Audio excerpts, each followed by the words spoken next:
ہفتے آپ نے دیکھا کہ UAE کے بعد بحرین نے اسرائیل کو ایکسیپٹ کر لیا، عمان نے اس کو ویلکم کیا، لگ رہا ہے کہ عمان بھی ایکسیپٹ کر لے گا۔ آپ کی جو پوزیشن ہے کہ ہم نے ایکسیپٹ نہیں کرنا، وہ نون ہے، آپ کئی دفعہ اس کو کہہ چکے ہیں، لیکن پاکستان کے اسٹیٹ انٹرسٹ میں کیا ایسا نہیں ہے کہ ہم یہ دیکھیں کہ ہماری نان ریکگنیشن بھی ایک لیوریج کی حیثیت رکھتی ہو اس پوری مڈل ایسٹرن ایکویشن میں؟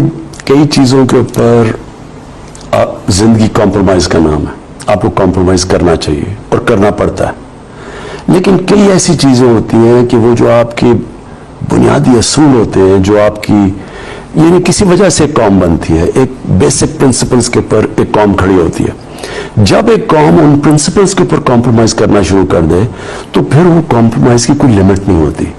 جو بھی قومیں اس وقت کر رہی ہیں، لیکن میں کوئی کامنٹ نہیں کروں گا کیونکہ ہر ملک کی اپنی فارن پالیسی ہوتی ہے، ان کے اپنے مفادات ہیں، ان کی اپنی مجبوری ہیں۔ ہمارا صرف ایک سوچ ہونی چاہیے کہ فلسطین کے جو لوگ ہیں، جو ان کے اوپر ظلم ہوئے ہیں، جس طرح کی مشکلات انہوں نے برداشت، جس طرح وہ رہ رہے ہیں، کیا ان کی زمین کدھر سے شروع ہوئی اور سکڑ کے کدھر رہ گئی ہے، ان کا کیا فیوچر ہے۔ دیکھیں، جب فلسطین کے لوگ سیٹسفائی ہو جائے کہ جی ایک جسٹ سیٹلمنٹ ہے، ہمیں مان لینا چاہیے، لیکن اس وقت اگر فلسطین کے لوگ بچارے اتنے آبجیکٹ کر رہے ہیں، جو بھی کوئی ریکگنائز کرتا ہے اسرائیل کو، تو سب سے زیادہ شور تو فلسطین کے لوگ مچاتے ہیں۔ تو اس کا مطلب کہ وہ ان کے لیے تو جو اسٹیک ہولڈرز ہیں وہ تو ایکسیپٹ نہیں کر رہے، اور تو دنیا ایکسیپٹ کر بھی لے، جب تک وہ لوگ سیٹسفائی نہیں ہوتے کہ ان کے لیے ایک وائبل اسٹیٹ بنی ہے، تو تب تک کوئی فرق نہیں پڑے گا، جو مرضی ریکگنائز کر لے۔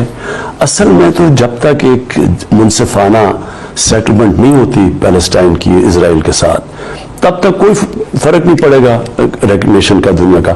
ہمیں کھڑا ہونا چاہیے اس لیے کہ ہمارے قائد اعظم محمد علی جناح نے ان کی اب سٹیٹمنٹس پڑھ لیں، انہوں نے شروع سے کھڑے تھے۔ اسرائیل کو تسلیم کرنے کا کتنا دباؤ ہے آپ پہ؟ دیکھیں، دباؤ تو اس لیے ہے کہ اسرائیل کا بہت بڑا اس وقت ان کا امپیکٹ امریکہ کے اوپر ہے۔ امریکہ کی جو مڈل ایسٹ پالیسی ہے وہ بڑا، اور ٹرمپ کے دور میں تو بہت زیادہ اسرائیل کا اثر تھا۔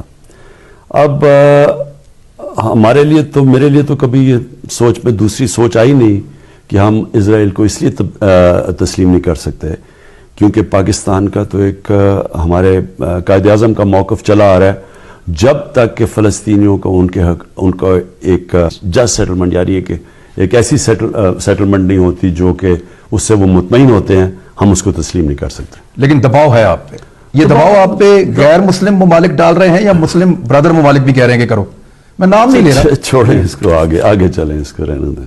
لیکن سر، جو لوگ تسلیم کر رہے ہیں ان کے اس عمل سے خوش ہیں آپ؟ کئی ہم چیزیں اس لیے نہیں کہہ سکتے کہ ہمارے ان سے تعلقات اچھے ہیں، ہم ان کو اپسیٹ نہیں کرنا چاہتے، اور انشاءاللہ ہمارے ملک کو اپنے پیر پہ کھڑا ہونے دیں، پھر آپ میرے سے ایسے سوال پوچھیں۔ کبھی بھی ایکسیپٹ نہیں کر سکتا ہم کبھی اسرائیل کو ریکگنائز نہیں کر سکتے جب تک فلسطینیوں کو ان کے حقوق نہ ملے۔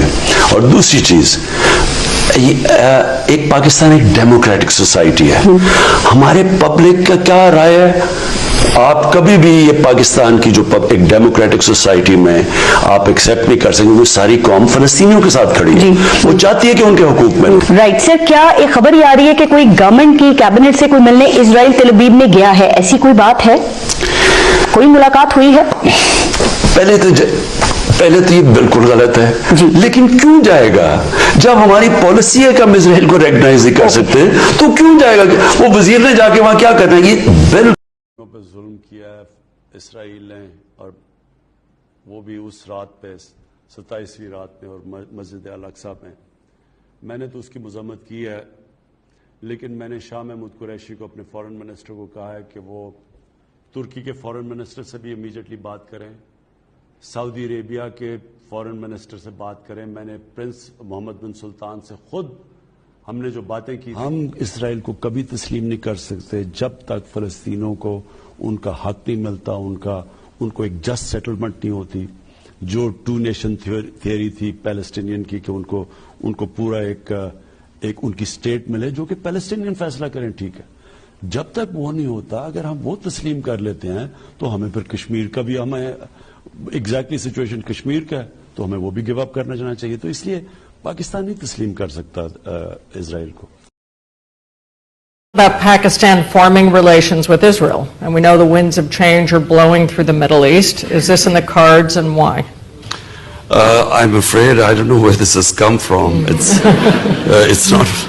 Pakistan has a very straightforward position, and it was a founder of Pakistan, Quaid-e-Azam, Muhammad Ali Jinnah, who was very clear that, there has to be a just settlement, a homeland for Palestinians, before Pakistan can recognize Israel.